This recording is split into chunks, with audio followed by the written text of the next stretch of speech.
before the impeachment court has convened. Your thoughts po? Yes, nakita nga natin, actually sa social media ko pa nakita no, na merong ganyang umiikot.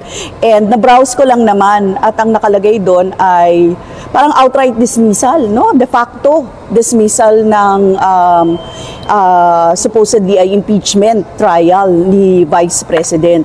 Tayo po hindi tayo pumapayag dyan at hindi po katanggap-tanggap sa atin yan. Napakagarapal naman na gawin yan ng Senado sa ngayon.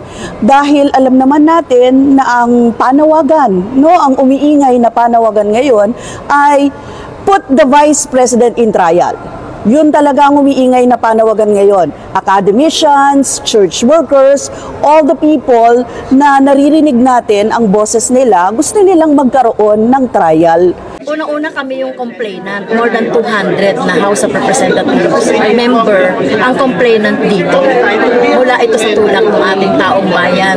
So sa ginawa niyang June 2, no? From June 2 to June 11 na last day na ng plenary session, doon niya gagawin yung presentation, no, ng mga ng articles of impeachment. So ibig bang sabihin nito, President SP, gumaganti ka sa House of Representatives dahil ni last day din namin yung pag-present or pagdadala ng impeachment articles noong February 5. Ang mga kongresista tila nasasanay na diktahan ang Senado kaugnay sa gusto nilang mangyari sa impeachment.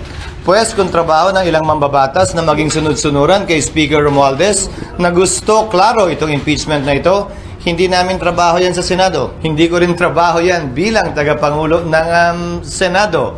Para sa akin, gagampanan namin ang aming tungkulin ayon sa aming paniniwala na tamang proseso na naaayon sa batas. Nung inupuan nila na mahigit 2 buwan itong impeachment complaint, may narinig ba sila sa amin? Nakalagay din sa rules nilang immediately ibibigay ng SecGen yung impeachment complaint sa Speaker. Hindi nila ginawa yon sa loob ng mahigit 2 buwan. May narinig ba silang reklamo sa amin?